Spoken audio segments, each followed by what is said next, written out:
Dude Perfect, the popular sports YouTube group known for their impressive tricks, announcing a significant partnership today. They're receiving an investment ranging from $100 to $300 million. It's a lot of money from private investment firm Highmount Capital.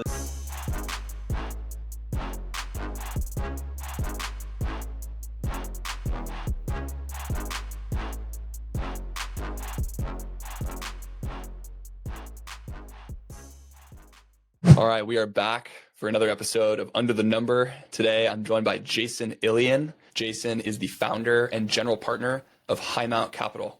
Jason, thanks for coming on today. Hey, it's good to see you, man. Thanks for having me on the show. We got a lot to cover today. One thing to maybe dive into off the top is Highmount made a major splash about 18 months ago when it was announced that you were leading a $100 million plus investment into Dude Perfect. Just about everyone has heard of Dude Perfect or come across them on YouTube over the last 15 years plus. But on the surface, that seems insane to a lot of people.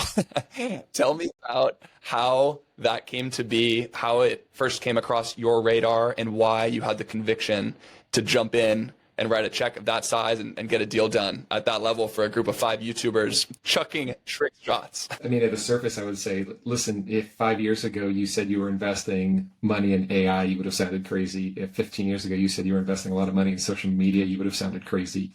And I think that's the space we're in again is, oh, creators, new media, what does that mean?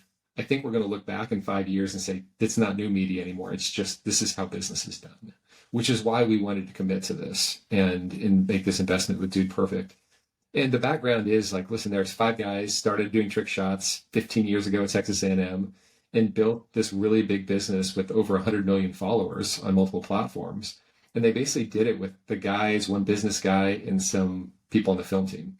And they grew to such this position that they're hitting a glass ceiling of like, how do we then go talk to the Disneys and Dallas Cowboys and Netflixes of the world? And like, there was all these new opportunities, but they hadn't really built the infrastructure to do that. And the more we got to know the team and the guys, and the more we realized we were vision and values aligned, right? We had complementary capabilities. We could help them strategically, and we could align incentives. We're like, hey, we should be all in on this, right? This isn't one where you dip your toe in. This is one where you go in with both feet and go build something special. So that's what we're doing. To rewind a step, this was the first major deal announcement for Highmount.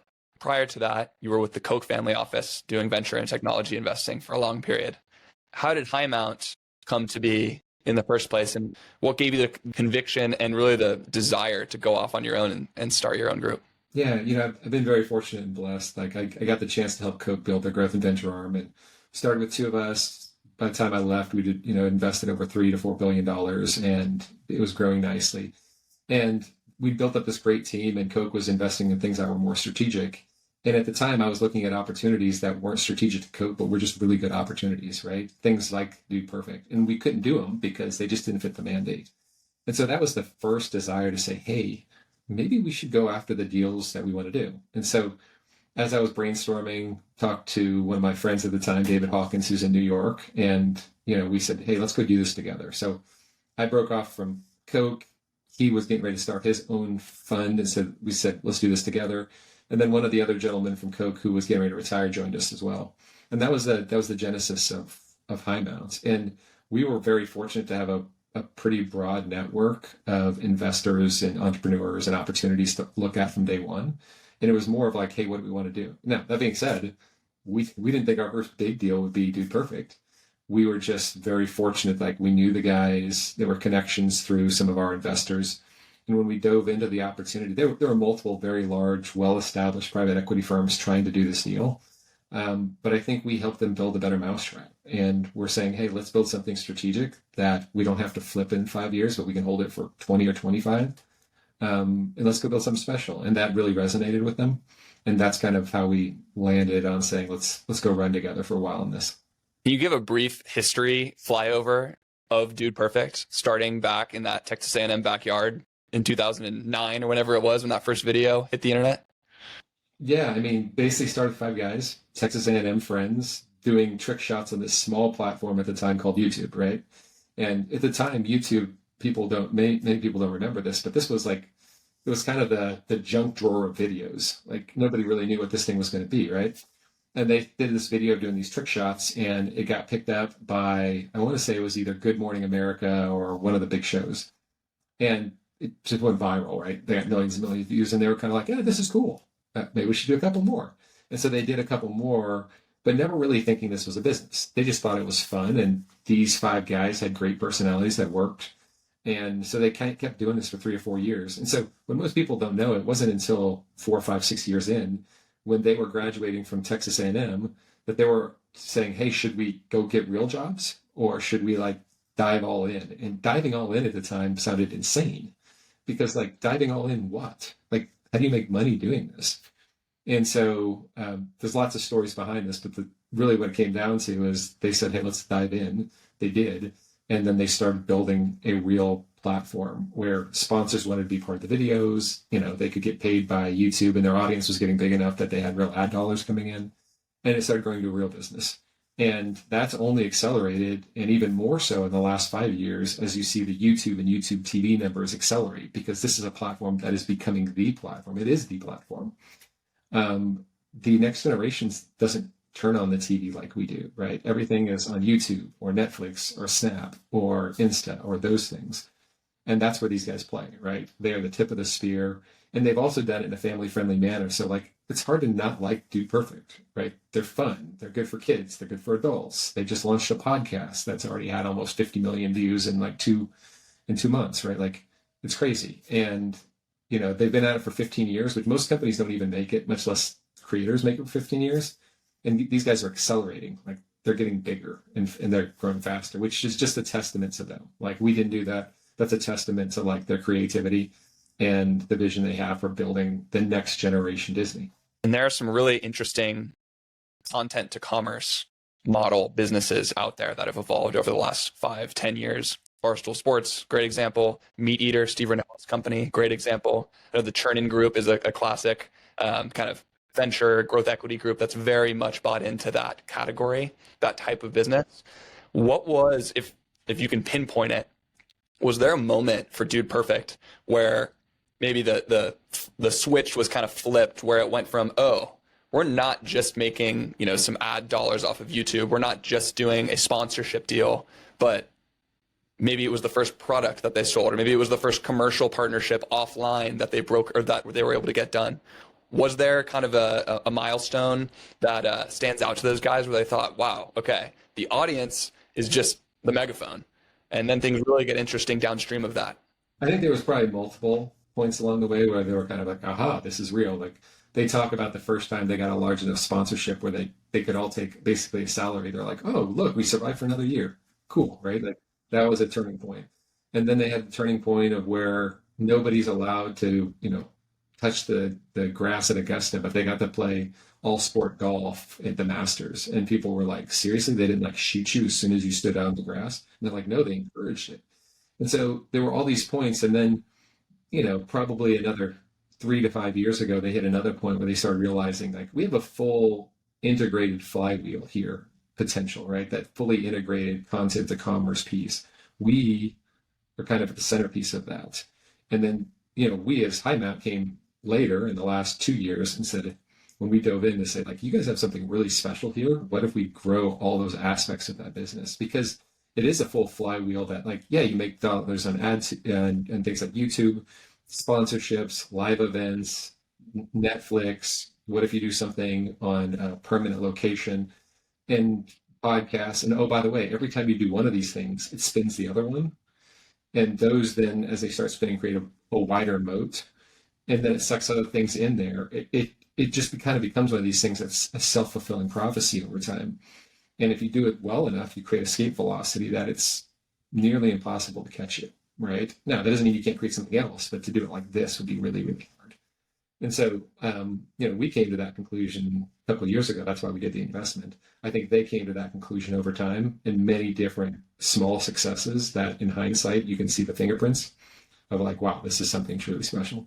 So when they first went out and had the goal of raising some money or bringing in some sort of an investor, were they initially looking or at least dabbling with the idea of a buyout? 15 years of not getting any younger and jumping off of buildings and doing basically stunts was part of them thinking, all right, we're going to get our check.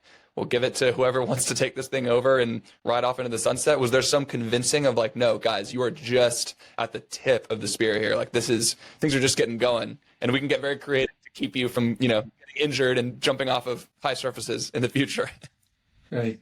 Well, I mean, they had the full spectrum available, right? They had the full spectrum of, do we take a few million to just somebody come in and buy out the whole thing, right? And to be really clear, like we didn't do a full buyout. We came in as a partnership. Like we were working alongside. The great thing is we didn't have to convince them of that. That's what they already wanted to do. Like they wanted a great partner. And I think the conversation that really solidified it for me is when we sat down with the dudes and we're talking them through this, any investor doesn't, you put a lot of money up, you don't want them to go then hang out on the beach, right? Or do something like that. And Tyler just looked at us and said, he goes, you do know if we retire, our lives get worse. He goes, my day job is to go to the Super Bowl and to play golf at Augusta and to hang out with Tom Brady. He's like, why would I ever stop? And I was like, good point. Like, why would you? Like, it's the best job you could ever have. And that's their day job, right? And so they don't want to stop that. In fact, all five guys have so many different creative capabilities that even long after they're not the only personalities on camera, they can do so much to help the Dude Perfect brand grow. And that's part of the vision is like, Dude Perfect's basically become an ethos. It's not about five guys anymore. I mean, it kind of is, but they added Sparky, who's now the host of their podcast, and he's killing it. They're adding two more guys on an outdoor channel that's going to launch soon. We have some interns that are now becoming on-camera personalities. And so if you look at the WWE model, that was the Hulk Hogan, Andre the Giant, and they was just them at first. And then it became hundreds of personalities. That's really what Dude Perfect's becoming, right? Is an ethos of family fun, sports and entertainment, and being active. And that's what they do. And I think that's never going to die. It's only growing in our country and growing all over the world. And these guys get to be the tip of the spear for it. There was a fantastic interview just the other week with Ari Emanuel.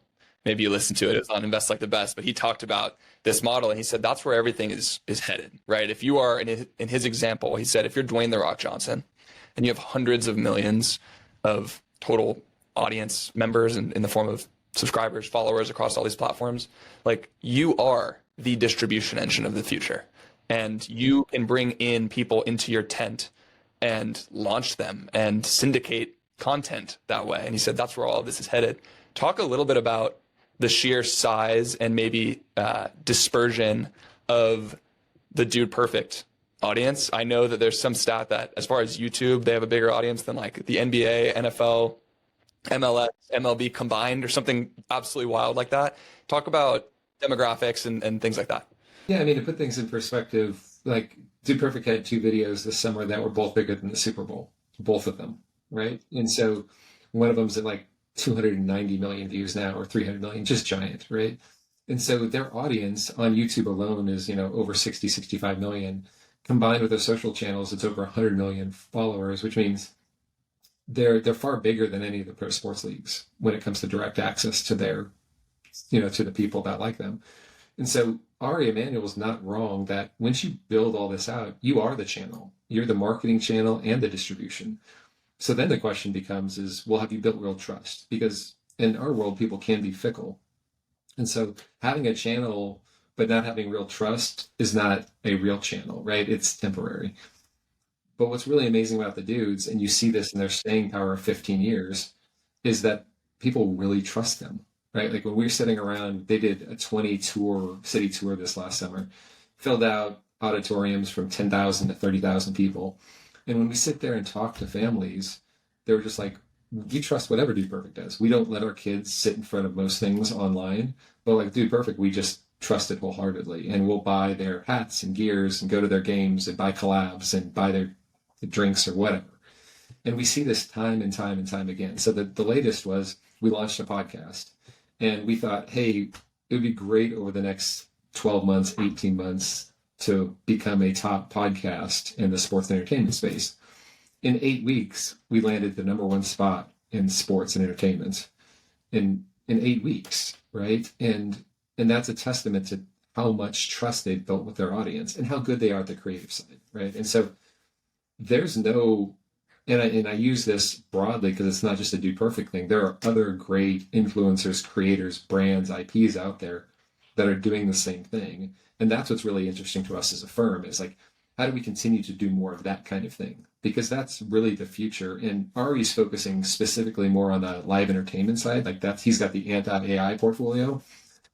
And for us, that's like one piece of our flywheel. We think of that, and I do agree with him. I think the premium entertainment on the AI or on the live event side's big, but we look at it as like, I want to own the IP.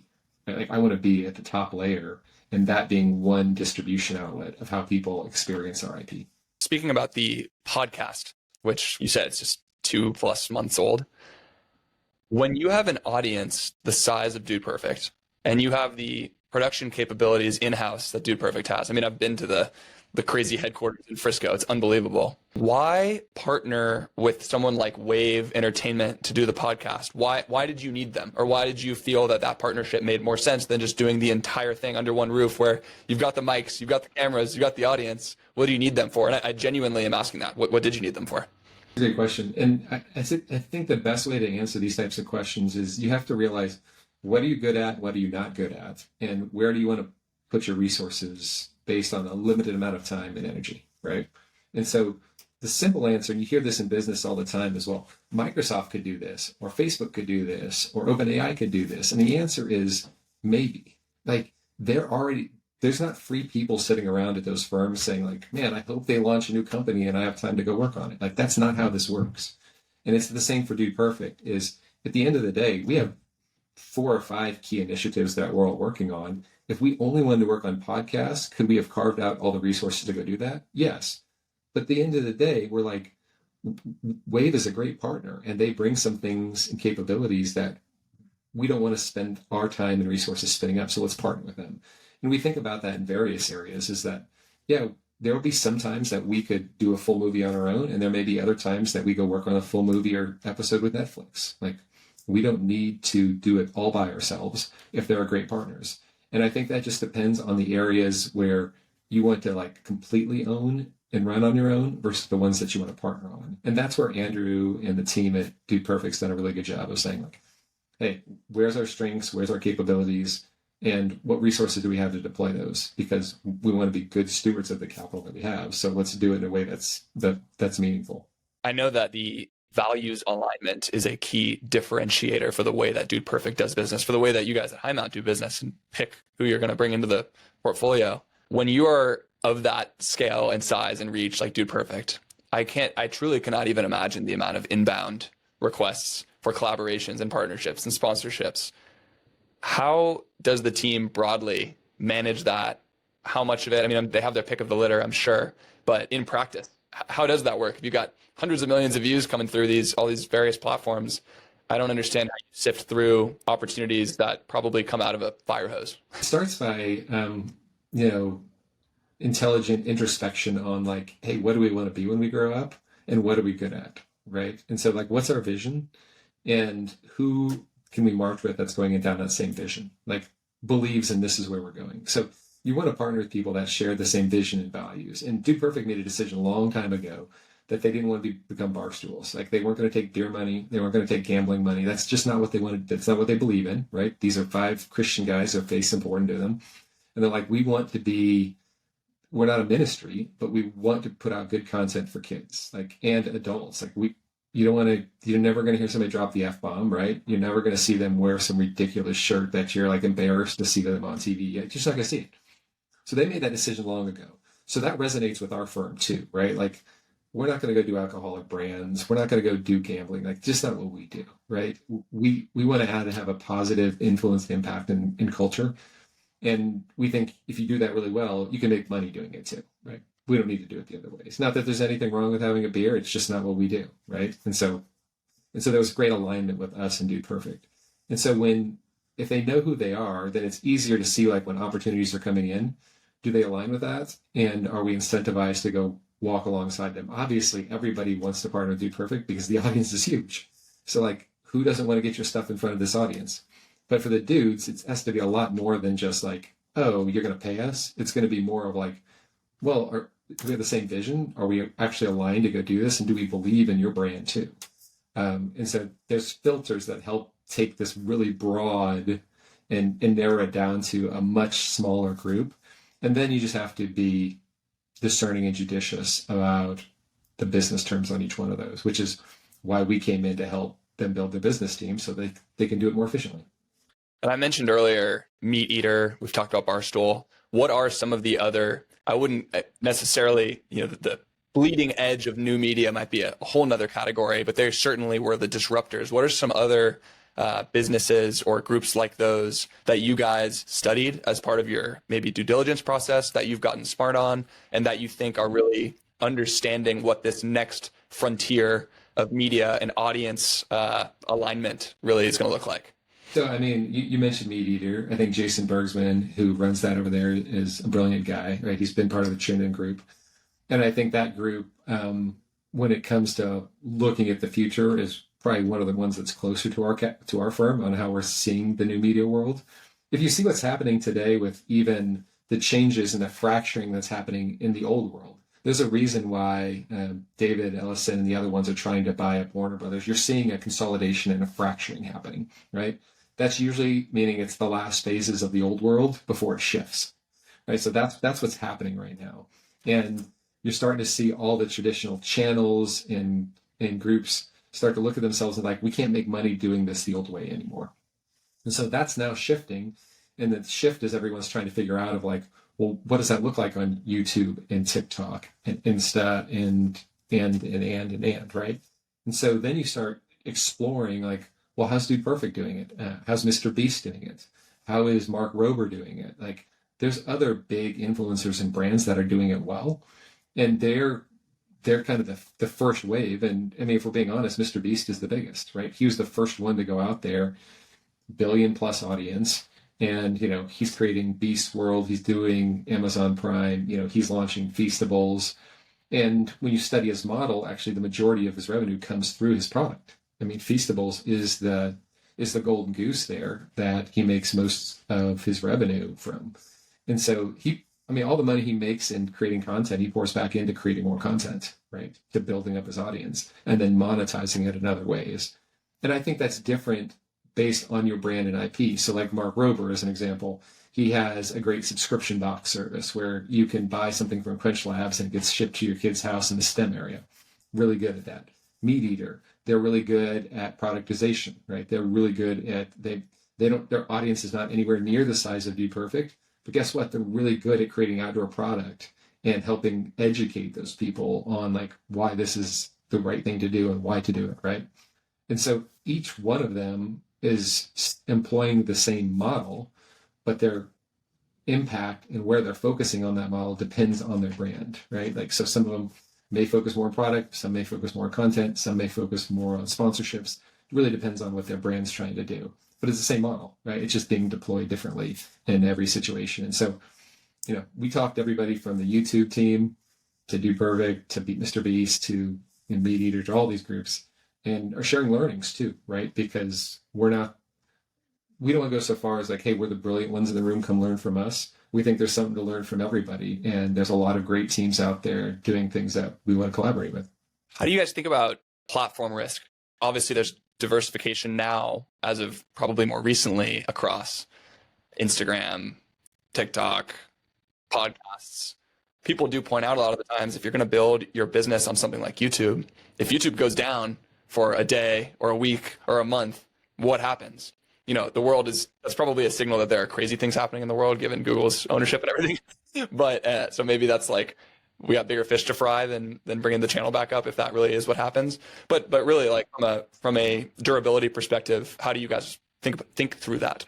Dude Perfect, as an example, they're big enough now that they're a partner of YouTube, right? Like they don't take some of the platform risks that an early influencer will, that, hey, I got 1 million or 2, like, we're a key partner with YouTube. And so we talk to them a lot, and they still own the platform, but we see them more as a partner, right? And what I would say is, like, there was always risk, meaning even if you were, Dwayne "The Rock" Johnson, your risk was, well, can I work with Paramount, or will they take me on the Tonight Show? Those were all platform risks too, right? Like, so I think the opportunity in the new world is as you grow big, like Dude Perfect and some of the other ones, is you have diversification of platform. So video, audio, merch, all sorts of different ways. But then you also get a chance to build direct relationships with your best, clients and with your best fans.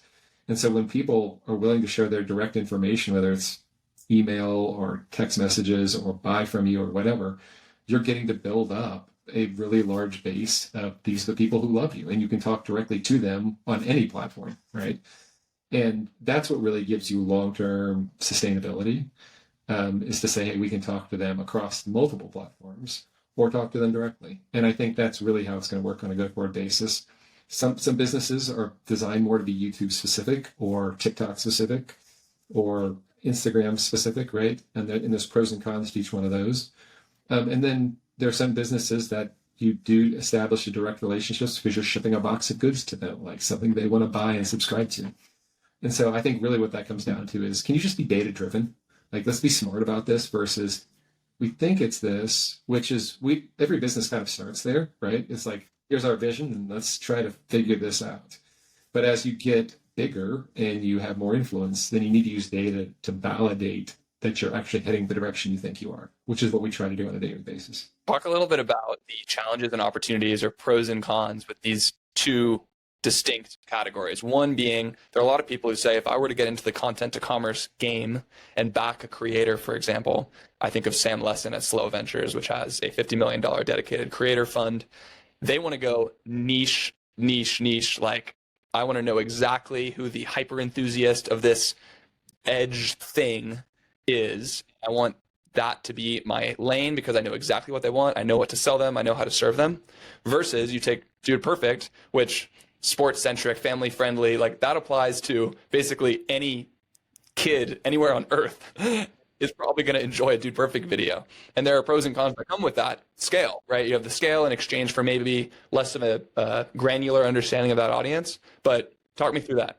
A couple of things to keep in mind is because of the globalization of these platforms, one small niche could be hundreds of millions of people, right? Like, so if you like comic books and figurines and you were born between 1980 and 2005, like, and that's a global audience now, like that's a massive global audience. And so there's nothing wrong with saying this is what we're about. In fact, I think that's the differentiation, is really saying like, here's what we're really good at and this is what we're really passionate, because that's why people follow you, right? They follow you when you have something that's different and authentic and real, and you're in it 110%, even if this thing burns and flies off the cliff. Those people are in with it, right? And so I think it's great to focus and go that direction. That being said, you're not going to get it 100% right coming out the gates, especially early on, because it's going to change. You change, your audience changes, the way you express it changes. That doesn't mean it's going to change 180 degrees, but it will change. It'll evolve, it'll grow. And I think even Dude Perfect's done that, right? Like, we didn't know Overtime, which is basically our sports center, it was going to be that huge and people were going to just like lose their minds. They love it so much. We didn't even know if the podcast would work, but it has, right? And so you have to try stuff along the way to see how it resonates with your audience. And it used to be in the like the movie model that it would take like 5 years to get a movie out, right? You have to write a script, you have to get it approved, you have to film it, you have to distribute it, it takes forever. In our world, we can do it weeks. So we get real feedback in real time with a much lower cost basis, right? And so we can understand what is resonating with our audience. And so there are going to be some niches that are huge, like Dude Perfect, and there's going to be other ones that are still huge, but smaller in the scheme of things. And those can be great businesses. And so I think it really then comes down to the people running it, right? At the end of the day, everything comes down to having great people and great processes around it. And we want to invest with those. And if we don't think they are great people or they're not aligned with us, it's okay. There may be another investor they're more aligned with, or maybe this is just a business they should run on their own. They don't need investment capital or another partner. And so it's a big world. There's plenty of space for all of us. So speaking of scale, as we mentioned at the beginning, you spent time investing on behalf of the Koch family office.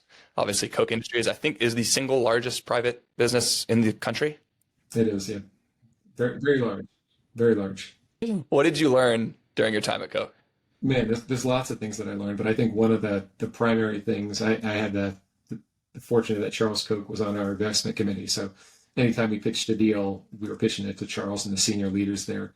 I think the biggest thing that I learned with Charles is like he is he has frameworks on how he thinks. He thinks very big picture, but he's also willing to iterate. And what I mean by that is a lot of the investment world comes in there and saying, we're going to do a 5 to 7 year fund and we're going to put this much to work and this is the space we're going to do and this is how we work. And they make their decisions by industry.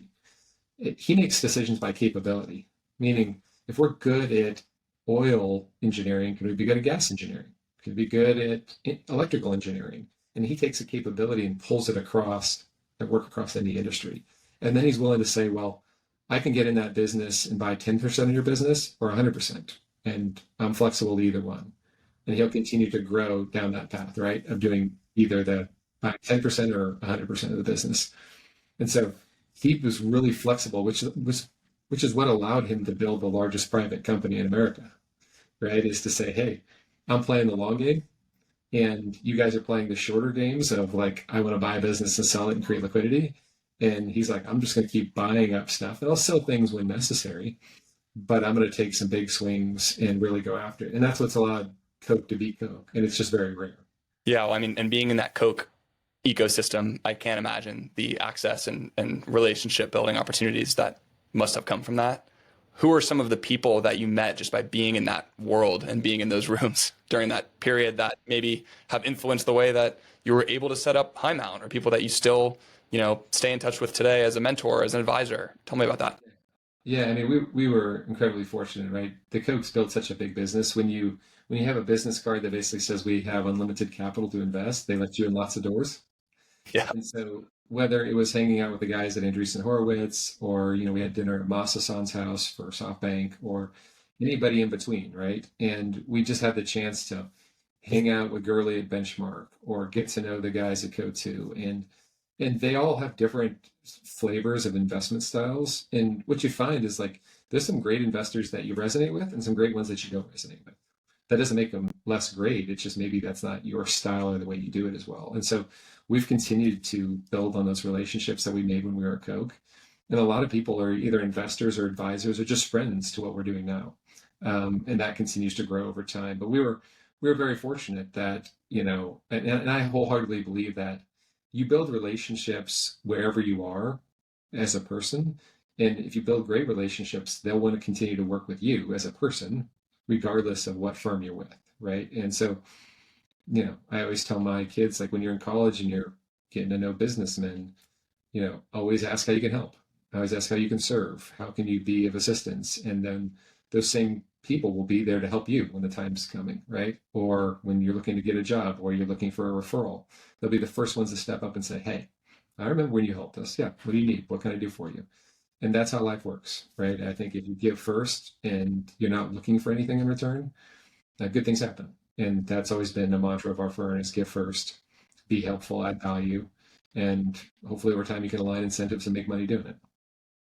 And I know that there are a handful of other kind of focus areas within the approach of Highmount, but given the nature of the Under the Number podcast and the focus within sports media and entertainment, where do you guys have your eyes peeled at the moment? What has you most excited for the next 5 to 10 years? How, there are sometimes these like seismic shocks, and then there are, kind of the aftershocks and the things that come and take a little bit longer. What is it that you are most fired up about and maybe, paying the closest attention to?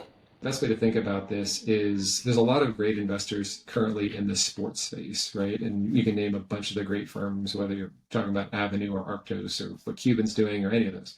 All really good firms. We think highly of all of them. We look at all of this first through a new media eye. And then the new media eye may have sports, but it may have entertainment, family-friendly values. And so we break it into kind of 4 buckets that we're interested in is like creators and content, which is IP, teams and leagues. And teams and leagues is not typically pro sports teams. Like I said, those other firms are really good at that. We think about youth sports, what's going to happen in college sports, maybe some new emerging sports or hobbies, right? That's the second piece.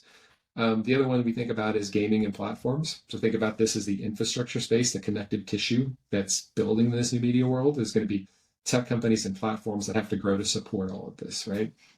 And then the last one's experiences and products. People, the more they see online, the more they want to go do.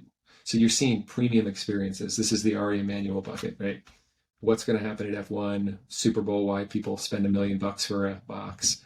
Like that whole space is only growing. Like if you love the music, you want to go do more in the live music space. So those are 4 areas we focus on, and we're willing to make investments in any of those areas as we find great entrepreneurs and companies to go do it. All right. Well, Jason, I'll let you go here. Thank you so much for taking the time to chat today. What can people expect in the near term for Dude Perfect? And also, what should we be keeping an eye out for on the Highmount front? On the Dude Perfect side, I would just say you should expect to see them and versions of them and what they are in all sorts of different areas, right? Whether it's on YouTube, Netflix, Walmart, there's all sorts of opportunities that they're expanding into right now. And really, they just want to do it in a way that blesses families, right? So more things that are in the sports category that keeps kids active, keeps them entertained, and does it where they're both online and offline. That's important to them. And so that will continue to grow, and excited about what the team's doing. And then from the Highmount side, right, we're continuing to look at great companies that are in this new media space. And, if they have adjacencies to Dude Perfect, obviously we're going to work with those, which includes talking to places like the Dallas Cowboys or, the Mavs or the Lakers or whoever else we're talking to. But it's also just all sorts of the new media players that are coming up in the creators and influencer spaces. Like, how do we help them too? Like, we've done this with Dude Perfect and are doing this, so we have a map and a model for it. So there's a lot of other people that we're talking to that we think highly of.